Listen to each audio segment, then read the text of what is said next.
Yan. So, hello friends, no? So, let us start the discussion on the derivatives of transcendental functions, no? So, last time we have already talked about the differentiation techniques or the derivatives, no, of algebraic functions, no, from the basic theorems up to the implicit differentiation and higher derivatives, no? So now, no, let us jump in the world of transcendental functions. No? So when we say transcendental functions, these are the non-algebraic functions basically.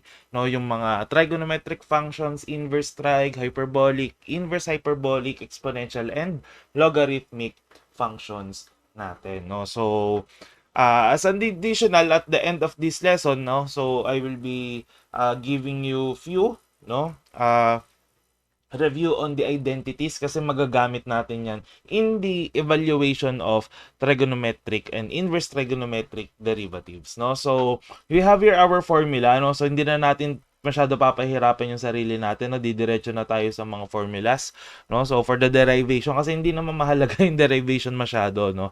Mas mahalaga is, alam niyo paano gagamitin yung mga na-derive, no? So, we have the derivative of sine u, where u is the internal function of the trigonometric function or generally the transcendental function, no? Kaya diniscuss natin kung naaalala ninyo, no, yung composite functions, no? So dito i-apply natin siya purely, no? Lahat ng i-discuss natin on transcendental functions will be based on the derivatives of composite functions, no? So we have again the derivative of sine u is equal to cosine u du, where du is the derivative of u, no? Laging ganun ha, du is the derivative of u. Lagi silang parang magka-connect, no? So, kinukuha natin yung derivative muna, no? Ng u, or we identify u, then get the derivative of u, then plug it into the formulas, no? So, for the derivative of cosine u, that is negative sine u du. For the derivative of tangent u, that is secant squared u du. The derivative of cotangent u is equal to negative cosecant squared u du. The derivative of secant u is secant u tangent u du. And the derivative of cosecant u is negative cosecant u cotangent u du, no? So, sir, medyo nakakalito yung negative, no? Basta tandaan niyo sa derivatives, no? Sa derivatives, lahat ng letter C ang nag-i-start, yun ang negative. No? So, sa derivative, sa lahat ng letter C, ang start, yun ang negative. The rest, positive na. No? Yung sine, yung tangent, at saka yung secant u. No? So, usually, baliktaran lang sila. Sine is cosine u, cosine is sine u. Si tangent naman is secant squared, no? Yun kasi yung mga magkakatugma eh. No? Lagay natin dito, notes na, i-note natin. Dito na lang sa taas. No? So, sine, ito yung mga magkakapartner. Tapos, tangent is secant. Saan natin nakuha to later sa trigonometric identities natin, no? So, cotangent is cosecant. Yan yung mga magkakapartner, no? So, para hindi kayo malito, ano ba yung mga derivatives natin, no? So, basta tandaan nyo kapag sine and cosine, no, as is lang. Kapag tangent, cotangent, naka-square, no, yung kabaliktar, yung counterpart nila. And kapag naman secant and cosecant, naka-multiply yung dalawang mag-counterpart, no. So secant u, tangent u, negative cosecant u, negative cosecant u, cotangent u. No, so yun yung mga magkaka-multiply. Okay, that is for the derivative of trigonometric functions. Now, we also have the derivatives of the inverse trigonometric functions. Ito yung mga arc functions natin, no? Tinatawag na arc functions. Hindi yan sine raised to negative 1, ha? Arc sine ng basa dyan. Hindi yan sine raised to negative 1. So, we have the derivative of arc sine u is equal to du over square root of 1 minus u squared, no? So, ayan, tandaan nyo rin yan. So, mahalaga yan, yung mga inverse trig natin, no? So, we have the derivative of arc cosine u is equal to negative du over square root of 1 minus u squared. No? So, yun yung ano natin for cosine natin. Then, we have for tangent, no? So, we have the derivative of arc tangent u is equal to du over 1 plus u squared. No? So, yun yung derivative natin. Then, we have the derivative of cotangent u basically is negative du over 1 plus u squared. So, We have the derivative of arcsecant u, no? That is du over the absolute value of u multiplied to the square root of u squared minus 1.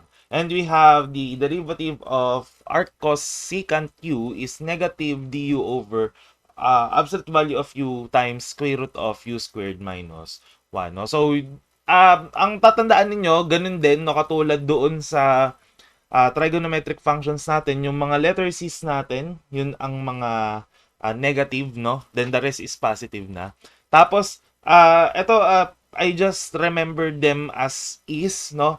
Ang pinakamadali kasi tandaan dito si tangent, no? And mas madalas sa totoo lang, lalo pag nagpunta na kayo ng calculus 2, mas madalas gamitin si tangent, no? Si arctangent u.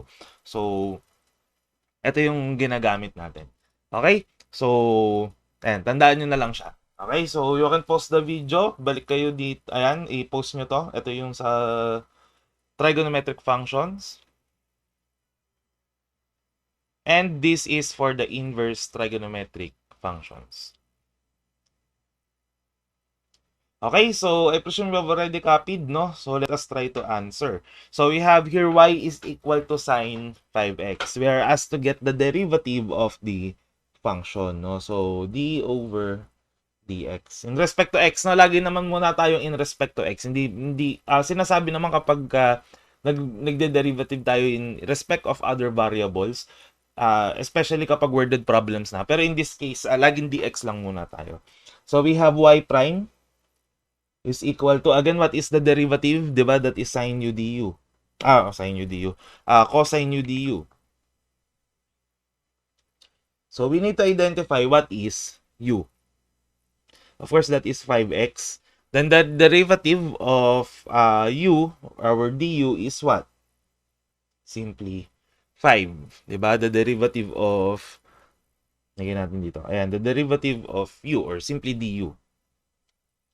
No? So, we'll have y prime is equal to 5 cosine 5x. No? Yan lang. Ganun lang siya. Okay? So, that is our answer. No? So, basic na basic. Easy. Yes, chicken nuggets. Okay, next. So, we have here y is equal to x cotangent x squared. So, ito medyo mahaba ng kaunti. No? Bakit? We have two terms attached to each other. We have our x function and our cotangent x squared function. So, anong gagamitin natin dito? Product rule.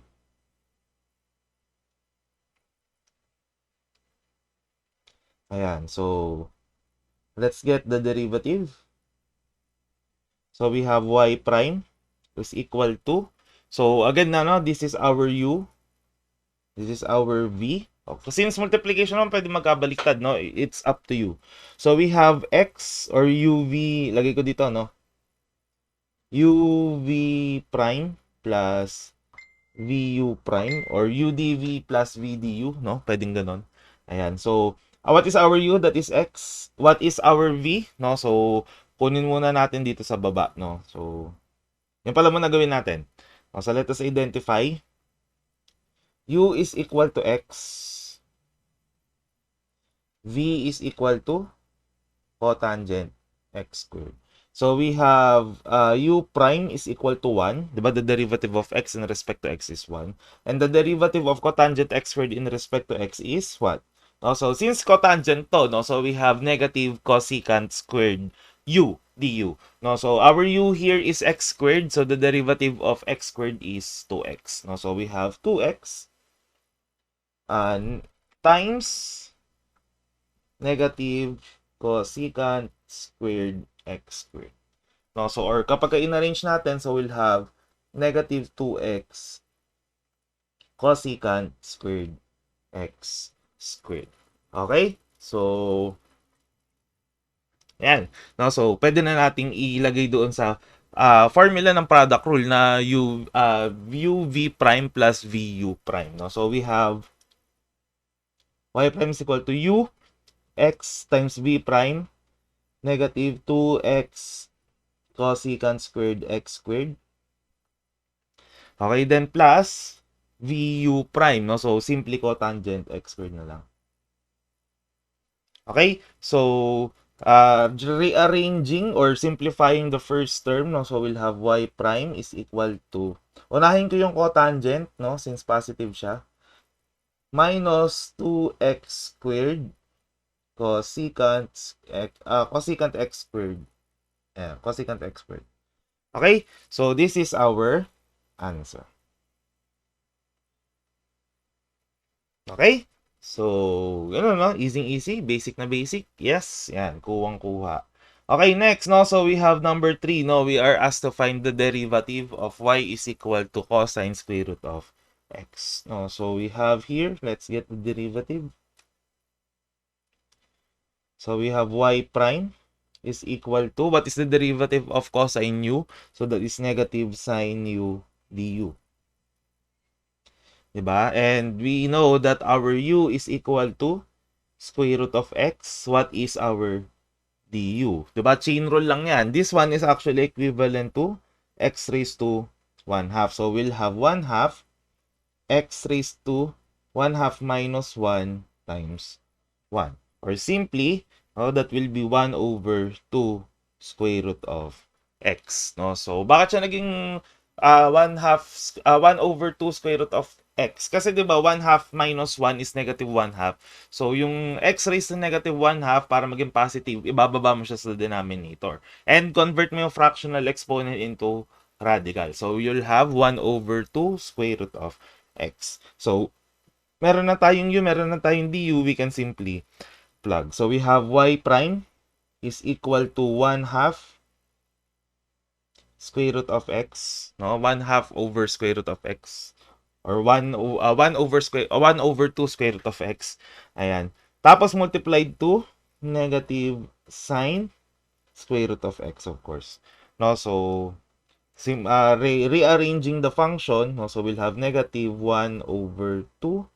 Or, plug na natin, no, sa loob. So, we'll have negative sine square root of x over 2 square root of x. Okay, makakancel ba yung square root of x and square root of x natin sa numerator and denominator?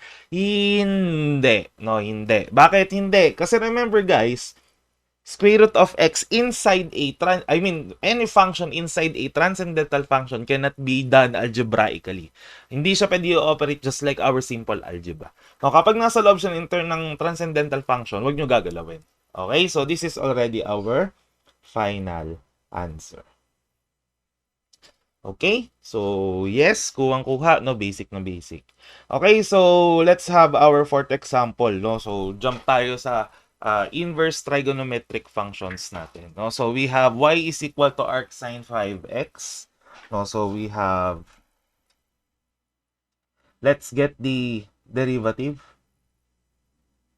So when we say arc sine, no, that is equivalent to yung sine raised to negative 1 or inverse sine.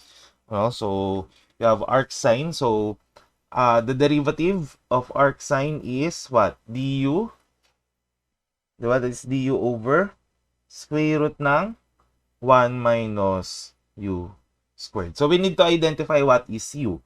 So our u here is 5x. Our du is simply 5. So, plug and play lang. No? So, we'll have y prime is equal to 5 over square root ng 1 minus 25x squared. Bakit siya naging 25x squared, sir? Kasi 'di ba yung 5x kapag pinlog natin sa loob ng u, 'di ba para magkakaroon siya ng square. So, distributan natin, 5 squared is 25, x squared is x squared. So, ganun lang siya. Okay? Ayan. So, this is our final answer. Oops, green. Ayan. Okay? So, yan yung ating final answer. Next, no? So, we have y is equal to arc cotangent of 1 over x plus 1. So, let's ask first, kasi since gagamitin natin si u and du, no, pwede naman natin unahin na si u and du. So, we have u is equal to 1 over x plus 1. So, when we get the du, no? So, anong gagamitin natin? Anong gagamitin natin?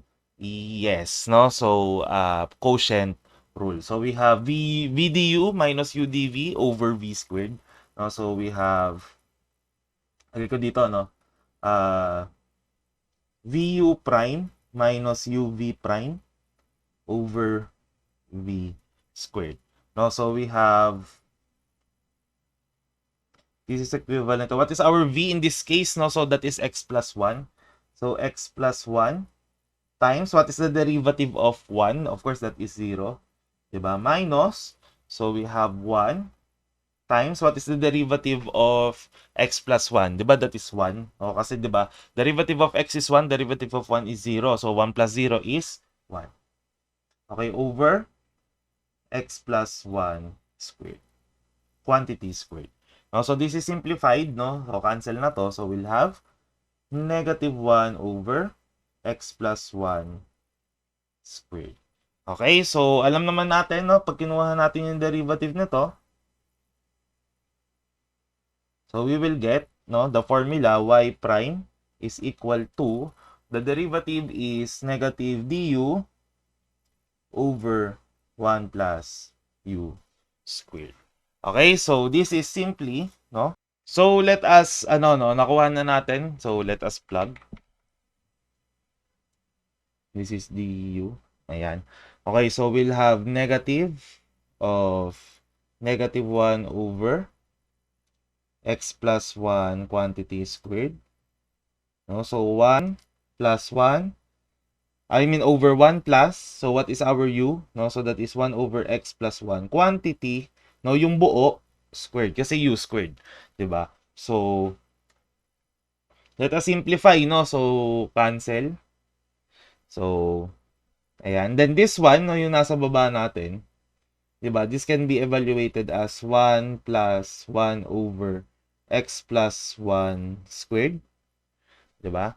So, to simplify, this will become x plus 1 quantity squared plus 1 over x plus 1 quantity is squared. No? Tapos, since complex fraction, no, so we need to get the reciprocal of the denominator. No? Imo-multiply na lang natin sa numerator. So, we'll have 1 over x plus 1 squared times x plus 1 squared over x plus 1 squared plus 1.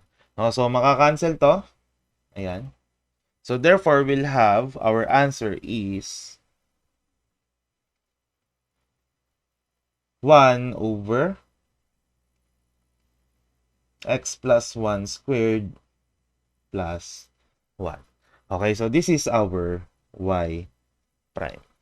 Okay? So, ayun, no? So, that's just how we get the derivative of a inverse trigonometric function. Okay? And last, our last example, no? So, sorry. So, let's have our last example. So, we have y is equal to arc cosine of 3x squared plus 1. So, identify first what is u. So, we have 3x squared minus 1. So, our du is what? So, that is 6x. Diba? The derivative of 3x squared minus 1 is 6x. So, we'll have y prime. No? Kunin natin derivative. So, we'll have y prime is equal to, arc cosine is negative du over square root of 1 minus u squared. Okay, so let us just plug, no? Pina-plug lang naman yan. So, we'll have 6x over square root ng 1 minus 3x squared minus 1 squared. Diba? So, we'll have, expand natin to. Then, let's check if may makakancel. No? So, we'll have, oops, sorry. Ayan. So, Ipo-pull out ko lang saglit to, no? Yung pinaka ano natin. 1 minus 3x squared minus 1 squared. Basal will have 1 minus 3x, 9x to the fourth minus 6x squared. Okay, then, plus 1. So, we can get yung, we can distribute. So, we'll have 1 minus 9x to the fourth plus 6x squared. Then, saan ako? Minus 1, no? So, cancel. Di ba? Yung dalawa. So, we'll have negative 9x to the fourth plus 6x squared. I-factor out natin yung perfect squares. Ano ba yung mga perfect square natin dito? Na common ha, dapat common x squared. No? So, we'll have x squared times 6 minus 9x squared. Sir, bakit hindi mo pinactor out pati yung 3? Kasi hindi naman siya ma-ooperate ng square root natin. No? So, pag hindi siya ma-ooperate ng square root natin, huwag nyo na ilabas. No? So, we'll have 6x over square root ng x squared times 6x minus 9x. 6 minus 9x squared. Yan. So, lalabas si x squared. So, therefore, our final answer, our y prime is, hindi pa pala final answer, no? 6x over x square root ng 6 minus 9x squared. So, cancel yung x, no? So, therefore, we will have y prime is equal to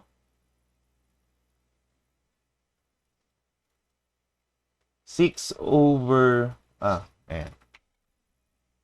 6 over square root of 6 minus 9x squared. This is our answer. Final answer. Okay? So, ayun, no? So, that's it, no? So, I guess that would be all for our derivatives of trigonometric and inverse trig, no? So, as promised, no? So, I will be discussing or showing you the trigonometric identities as a review, no? So,